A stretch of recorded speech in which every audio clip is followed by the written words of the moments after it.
Bonjour à tous, on est aujourd'hui à Val Thorens à l'occasion du Ski Force Winter Tour, dans les locaux du Galoubet, pour parler aujourd'hui de les skis, faut-il les acheter, faut-il les louer, avec comme intervenant Emmanuel Dunoyer, Volkelmarker, Stéphane Lacal, chef-testeur chez Skier Magazine, Jean-Pierre Barallo, qui est consultant dans le milieu du ski, et Laurent Velloir, rédacteur en chef Skier Magazine, Ski Magazine. Donc peut-être faire un petit tour de table d'abord pour évoquer donc l'offre de location aujourd'hui avec vous, et est-ce qu'on trouve des bons skis à la location? Peut-être lancer directement sur toi, Emmanuel. Merci. C'est un plaisir. Oui, je vais répondre par l'affirmative pour cette question. Effectivement, c'est une question surtout de budget. On peut trouver d'excellents skis dans un parc de location ou chez des loueurs de ski, à partir du moment où on est prêt aussi à mettre le prix et à investir ce qu'il faut pour avoir ses skis au pied.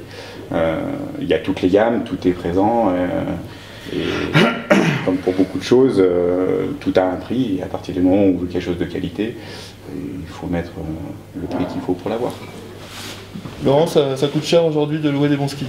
Ben, moi, je crois pas qu'on puisse louer de bons skis aujourd'hui. Alors, je comprends bien que Emmanuel puisse pas vraiment dire autre chose, mais hormis évidemment des exceptions, puisqu'il y a quand même encore plein de magasins qui arrivent à fournir du bon ski. Si on arrive au hasard dans un magasin pour louer un ski top de gamme, eh ben, on aura comme le Canada Dry, c'est-à-dire l'impression d'avoir du whisky, la même bouteille que le whisky, mais on aura un truc sans alcool. C'est-à-dire un ski qui aura été complètement édulcoré. Et donc, en tout cas, pas du tout les prestations, pas du tout les prestations que peuvent évoquer le niveau de prestation, donc le prix, et la notoriété du produit, le design, puisque c'est les mêmes produits, en tout cas les mêmes designs qui sont mis en location. Donc la promesse sera pas tenue. Et c'est dans ce cadre-là que pour moi, on ne peut pas louer à coup sûr.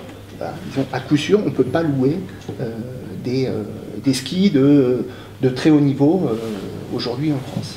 Hors les programmes démo qui existent, des marques, et qui sont des skis qui sont complètement de série, qui sont mis en location à la journée dans le but de convaincre les gens de les acheter, mais qui ne sont, comme tu le dis, pas des skis de location intrinsèquement. Et moi, c'est même pas sur le produit en lui-même, c'est sur l'entretien. Sur l'entretien qui a été fait, la préparation qui a été faite de ces skis.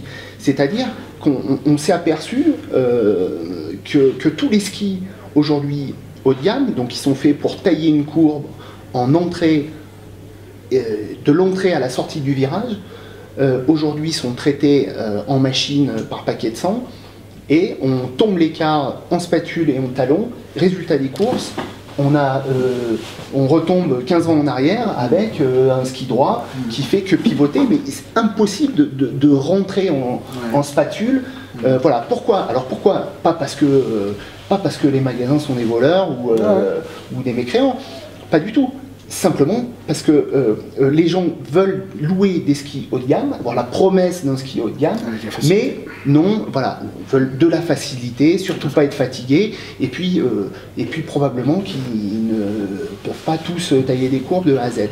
Donc résultat des courses, eh ben, le magasin, là c'est logiquement, adapte, puisque le client a toujours raison, adapte son offre à la demande. C'est hyper cohérent et respectable. Voilà, simplement, celui qui a les moyens techniques et physiques d'utiliser à 100% un bon ski, ne pourra pas. Il aura comme un vrai ski de piste haut de gamme, mais il aura une Ferrari qui reste coincée en seconde. Non, mais alors, moi j'affinerai un petit peu l'analyse sur les rares skis de location qu'on trouve en freeride, des skis larges. Pas de souci, puisque de toute façon, le travail en tout cas sur neige dure, etc., on s'en rend pas compte, donc la préparation sur ces skis-là, elle est pas très importante. Par contre, sur des skis haut de gamme, déclinés de la course ou piste performance, etc., on attend du grandement. Moi j'en ai fait l'expérience, j'étais avec des amis très bons skieurs, à Val d'Isère qui avait loué des skis de géants déclinés, super ski, dans un très bon magasin de sport. Et bon, ils en faisaient pas grand chose et j'ai voulu les essayer. Et voilà, les skis, c'est même pas que les cars soient un peu tombés devant ou derrière, c'est que les cars sont tombés tout le long, ils sont pivotés. Voilà, donc avant d'avoir du grip, il faut être couché sur la neige pour trouver de l'adhérence. Donc entre ça, on a qu'un ski qui fait du balayage. Moi je dirais que c'est pas des skis comme il y a 15 ans, parce que des skis comme il y a 15 ans, il fallait faire pivoter, après on avait de l'adhérence dessous. Là c'est des skis un petit peu patinettes. Alors des skis patinettes pour le skieur lambda qui se fait plaisir et qui va doucement, tant mieux. Quand on a loué un ski pour avoir des sensations en courbe, on peut être déçu. Je peux comprendre. Jean-Pierre, t'as loué des skis récemment? Ouais, moi je travaille avec beaucoup de magasins ici à Val Thorens, j'habite à Val Thorens depuis 8 ans, donc je vois l'évolution du marché. J'aimerais revenir surtout à l'origine du problème, parce qu'en fait, pour moi la location est une mauvaise réponse commerciale à un problème existant sur le marché. Je l'explique. Le monde a changé. On est passé dans la multi-activité, on est passé dans plein de choses qu'on connaît, on est passé dans l'hyper-réactivité, tant de l'offre et de la demande, etc.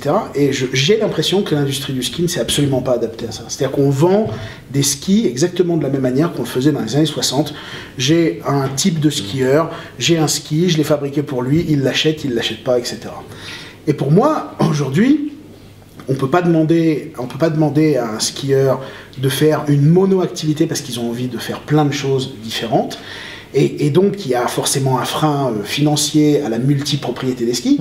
Mais de l'autre côté, l'industrie du ski s'est absolument pas adaptée à cette multipropriété. La seule chose qu'elle a fait, c'est la multi-offre. Mais la multi-offre, ça veut dire que je dois acheter 3 paires de skis à minimum 549 €, quoi. Ça fait un budget qui est quand même très conséquent, même si on ne les change pas chaque année. Et en fait, le vrai problème est là. Si on croise ça avec l'évolution du nombre de journées skiées, parce qu'en fait, l'industrie du ski se base sur le nombre de skis vendus par an mondialement, en disant le marché baisse, mais qu'est-ce qui baisse? C'est le marché des skis vendus qui baisse, c'est pas le marché des skieurs, ni des journées de ski dans le monde qui baisse. On voit même que grâce à des pays de l'Est, la Russie, la Corée, etc., ces chiffres sont en augmentation. Après, est-ce qu'en Europe, et moi, bon, j'habite au sein des Trois-Vallées, est-ce que dans les Trois-Vallées, le nombre de journées est en baisse, le nombre de skieurs? Non, il est en augmentation. Donc ça veut bien dire qu'il y a un problème de corrélation entre la manière dont on vend les skis d'un côté, ce qu'on vend d'un côté, et la demande des gens. La demande des gens, c'est assez simple. C'est pas s'embêter à mettre ça dans une voiture, pas s'embêter à mettre ça dans un train, pas s'embêter avec l'entretien des skis, etc. Et la seule réponse que l'industrie du ski a trouvé, a donné, et ben en fait, elle l'a donné à la distribution, et la distribution, c'est la location. À côté de ça, il y a des gens qui font un très bon travail sur les skis de location. Je ne vais pas en citer ici parce que je vais me faire des ennemis si j'oublie les gens, mais il y a des gens qui investissent dans des machines à des centaines de milliers d'euros pour traiter des skis et vraiment louer un produit de qualité aux gens. Mais je suis entièrement en accord avec ce que dit Laurent. Pour moi, il est impossible de louer un ski performance. Il est impossible de louer un ski performance. Et chaque fois que j'ai loué un ski performance, quand j'étais coincé dans tel ou tel pays et qu'on m'avait perdu mes skis dans l'avion, etc., à chaque fois, j'étais déçu. Alors, je vais te redonner la parole dans 2 secondes, mais juste, je pense qu'il y a quelque chose qui est intéressant dans ce que tu dis, Jean-Pierre. Et moi, je suis parisien. Je vais skier 2 semaines, 3 semaines par an. Je suis un très bon skieur. Maintenant, j'habite à Paris, j'ai fait ma vie là-bas, mais je vais quand même venir skier assez souvent. Je veux pas m'emmerder, comme tu dis, aller mettre dans une voiture, aller mettre dans un train. Qu'est-ce qu'on peut faire? Qu'est-ce qu'on fait pour moi? Est-ce qu'il y a une solution? Mais aujourd'hui, on l'a pas. Oui, il y a des solutions. Je te pose la question, je devrais peut-être la poser à Manu, qui représente les fabricants, qu'on met un peu au pilori là, mais toi qui poses la question, est-ce que tu vois une solution? Moi, je vois des solutions. Oui, je vois des solutions. J'ai des sous, j'aurais des sous d'acheter 2 paires si jamais. J'ai pas envie. On n'a pas exploré le leasing, on n'a pas exploré la multipropriété. La conciergerie. On n'a pas exploré la conciergerie, j'allais y venir. Moi, je vais aujourd'hui, j'ai 2 véhicules à 2 jeux de pneus puisque j'habite en altitude, donc je suis obligé d'avoir des pneus neige, même cloutés ici, intégrales. On me garde mes roues. pendant la morte saison. Pourquoi on n'invente pas ce genre de service-là? Pourquoi on n'invente pas la multipropriété? Pourquoi on n'invente pas aussi la livraison sur place du bon ski au bon moment? Si je vais faire du ski comme ça m'arrive en Alaska et que j'ai besoin d'une paire d'hyperfat parce que je sais que là-bas je vais m'en prendre sur la tronche, ou même au Japon où j'ai skié aussi, et on s'est pris des sommes de neige absolument incroyables. Pourquoi il n'y a pas un système, de location entre parenthèses ou de multipropriété qui fait que j'ai mon ski qui m'attend là-bas, mais un ski qui serait préparé factory, c'est-à-dire fait par la société, et non pas par simplement un loueur qui, lui, a une machine qui est réglée pour tomber l'écart sur 30 cm devant, 30 cm derrière, et que je me retrouve avec une patinette. C'est ça, aujourd'hui, qui reste à réinventer dans l'industrie du ski. Il y a aussi des normes, de recyclage.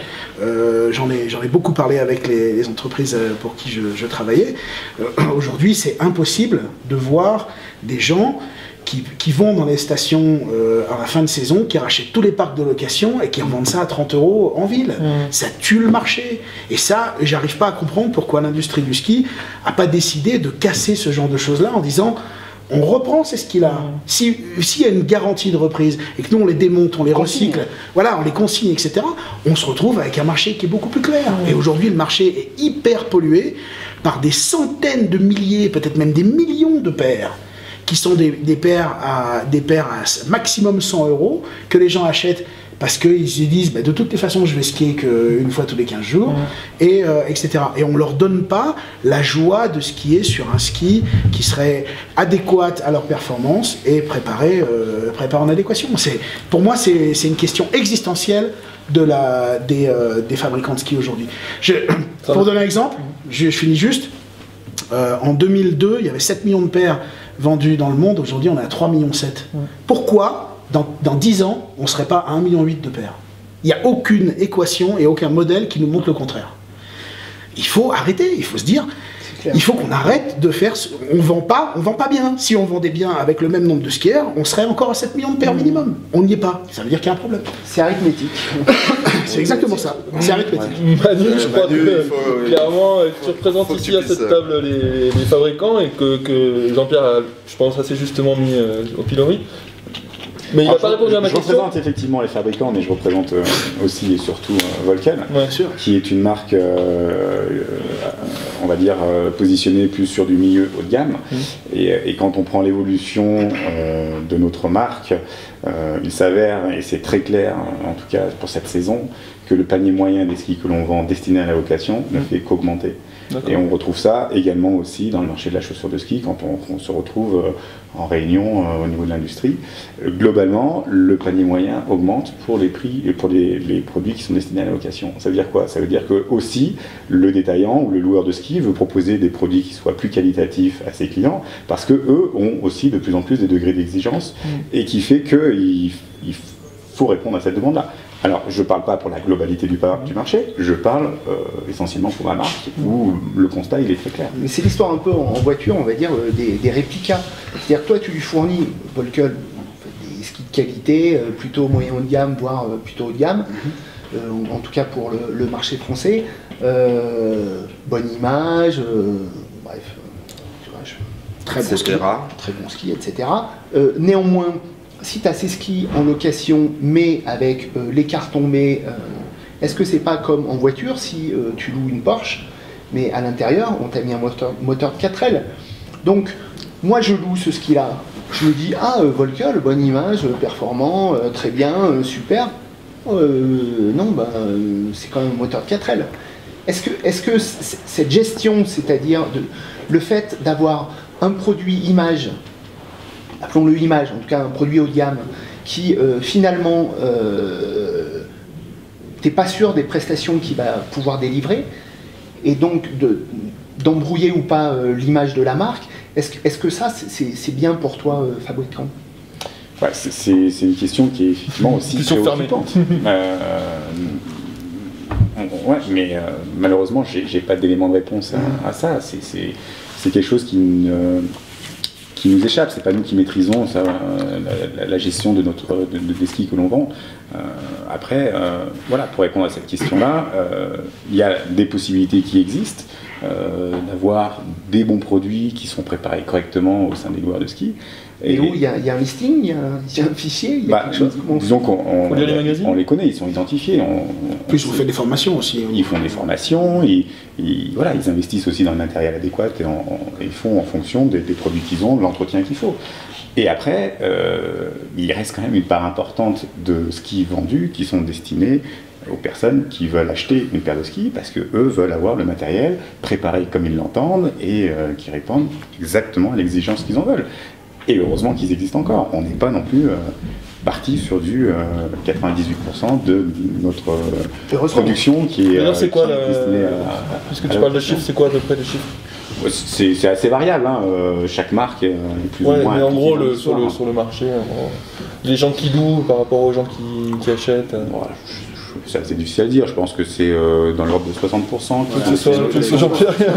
65-35. Ouais, c'est à peu près ça. Ouais. Mais le chiffre que j'ai moi. Donc il reste malgré tout 40% de la production qui est destinée à du skieur qui achète son ski parce qu'il veut avoir le ski qui lui correspond. Et pour moi, c'est par ces 35 ou 40% que la reconquête de l'achat par rapport à location, la reconquête du plaisir, de l'apprentissage, de la performance doit se faire. Et je continue à dire que je trouve que l'industrie du ski parle très mal à ces gens-là, dans le sens où ils les ont segmentés entre les pros, les moniteurs, les coureurs, les freeriders pros, etc. Parce que bon, il ne faut pas se leurrer, il y a certaines catégories de ski, on parlait tout à l'heure du backcountry, je crois, dans un débat précédent, il y a quand même pas beaucoup de gens qui achètent leurs skis parce qu'on leur donne, parce qu'ils sont sponsorisés, etc. Donc aujourd'hui, sur ces 30, 35, 40%, il y a une hyper-segmentation qui est faite et on continue de les traiter de la même manière, c'est-à-dire un acheteur normal qui va remplacer son ski tous les 3,8 ans en moyenne, etc. Et c'est là-dessus que moi je trouve qu'il faut absolument travailler, c'est là-dessus qu'il y a une réserve de chiffre d'affaires et d'argent pour le développement, parce qu'il y a un autre problème qui est lié à la baisse de la vente, c'est le monochâssis ou le monochâssis pour multi-ski, quoi. C'est-à-dire qu'on essaye de réduire les coûts de développement des voitures. Red Bull, ils ont Toro Rosso et Red Bull, c'est le même châssis. Et bien l'industrie du ski est tentée aussi de faire la même chose sur pas mal de skis, en se disant on va prendre ce châssis-là, il marche bien, et puis on va le changer un petit peu. Donc ça c'est vraiment un vrai problème. Et j'ai l'impression que la poêle est chaude, mais ils n'ont pas toujours trouvé la poignée pour la prendre. Ouais, bon après, ça passe aussi, et aujourd'hui on est ici tous autour de cette table-là parce qu'il y a un événement qui nous rassemble qui s'appelle le Ski Force Winter Tour. Exactement. Et le constat, il était très clair, c'est que il y a deux catégories de personnes qui viennent essayer des skis. C'est le skieur qui a lu son magazine, son test, un ski magazine, qui arrive avec la liste des produits qu'il veut essayer pour se rendre compte de ce que c'est en vue d'acheter ce ski-là. Et je dirais qu'il y a vraiment une parité entre ce type de testeur-là et la personne qui veut essayer un ski pour aller se balader sur le massif. Donc lui, je l'apparenterai plus à un loueur. C'est marrant parce que c'est la même proportion que les 65-35 dont on parlait tout à l'heure. Et voilà, par contre, il y a quand on voit l'évolution justement de tous ces ski tests qui sont organisés dans les différents massifs, je trouve que c'est très marqué en ce début de saison de voir qu'il y a ce client-là qui dit voilà, moi je veux acheter un ski, on va dire un freeride traditionnel, je veux essayer le Mantra chez Volkel, Tartampion chez Tartampion, etc. Il fait sa liste, il se fait son constat pour se rendre compte si le test que vous avez fait, ce que vous avez décrit dans le magazine, correspond à ses attentes. Et ça, cette année, c'est très marqué. Moi, je trouve qu'on a quand même un petit peu et beaucoup accablé les fabricants. Alors, moi, je te rejoins tout à fait. Il faut complètement imaginer la façon de vendre, ou en tout cas de distribuer les skis, parce qu'il n'est plus question de les vendre comme on les vendait avant. Par contre, je trouve que les détaillants, on est assez gentil avec eux. Tu dis qu'ils investissent beaucoup dans des machines, c'est le cas. Par contre, ils savent très mal s'en servir la plupart du temps. Alors, est-ce qu'ils savent mal s'en servir ou est-ce qu'ils font le choix, sachant qu'effectivement, combien de personnes ont envie vraiment d'utiliser cette Ferrari et d'aller la pousser en 6ème? Pas tant que ça, certes. Mais enfin, en tout cas, il faudrait que ces détaillants-là, mais je les accapare pas tous parce qu'il y en a qui le font, mais ces détaillants-là ils donnent la possibilité sur certains de leurs clients de pouvoir les utiliser de cette façon-là. Ce sera le mot de la fin, le temps qui nous a imparti est terminé. Je vous remercie tous les quatre d'avoir été là pour parler de cet important et épineux problème. Et on se retrouve très bientôt pour un nouvel épisode.